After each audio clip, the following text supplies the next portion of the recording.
Kemudian juga ayat firman Tuhan yang saya tekankan di video part kedua di sana juga adalah sifat atau karakter daripada iblis. Ini bisa berupa teguran Tuhan atau merupakan rambu-rambu sehingga penduduk kota Jayapura itu benar-benar harus berbalik kepada Tuhan, mencari wajah Tuhan dan bertobat dari cara kehidupan yang lama. Ya, shalom puji Tuhan saudaraku sekalian, kembali berjumpa lagi dengan saya di channel saya.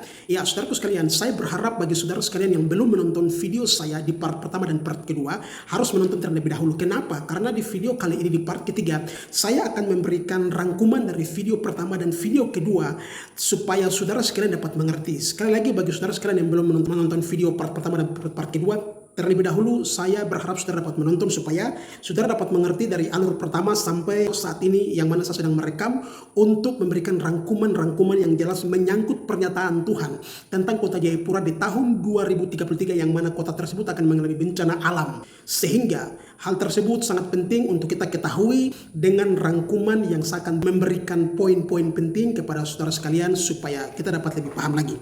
Saudara, kalau saudara perhatikan baik di video part pertama saya, di sana saya menekankan bahwa bisa jadi pernyataan Tuhan tentang Jayapura akan tenggelam dilanda oleh banjir di tahun 2033 di masa depan atau di masa yang akan datang. Yang pertama, ini bisa terjadi secara fisik atau secara nyata. Manusia atau siapapun yang menduduki kota Jayapura akan mengalami bencana alam. Kemudian yang kedua, ini bisa berupa teguran Tuhan atau merupakan rambu-rambu sehingga penduduk kota Jayapura itu benar-benar harus berbalik kepada Tuhan, mencari wajah Tuhan dan bertobat dari cara kehidupan yang lama. Kemudian di video part kedua saya, di sana juga saya memberikan sebuah edukasi, sebuah pemahaman tentang iblis dan Tuhan. Penekanan di sana yang saya katakan juga bahwa Tuhan tidak pernah merencanakan sesuatu yang jahat. Yeremia 29 ayat 11, sebab rancangan Tuhan itu rancangan damai sejahtera, masa depan yang penuh harapan.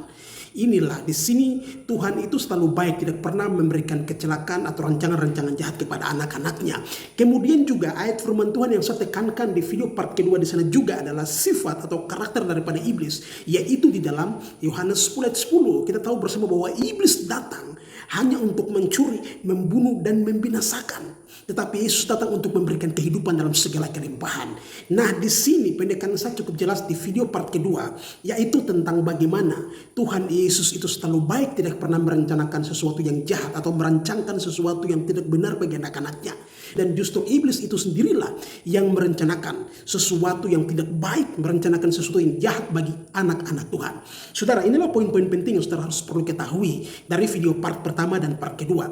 Jadi saya melihat bahwa di tahun-tahun yang akan datang atau di masa depan dari kota Jayapura di tahun 2033, kita akan lihat bersama apakah ini akan terjadi secara fisik, secara nyata yang seperti saya sudah menjelaskan dalam video part pertama, ataukah ini merupakan rambu-rambu dari Tuhan. Saya mau kasih tahu bahwa Tuhan kita selalu baik, tidak pernah merencanakan sesuatu yang jahat bagi anak-anaknya. Tetapi justru iblis inilah yang selalu merencanakan sesuatu atau hal-hal yang jahat bagi anak-anak Tuhan. Marilah kita berhati-hati dalam mengikut Tuhan. Kita harus selalu memperhatikan langkah-langkah kehidupan kita selama kita hidup di muka bumi ini.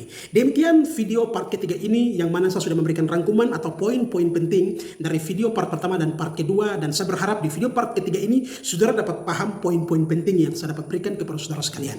Demikian, Tuhan Yesus memberkati.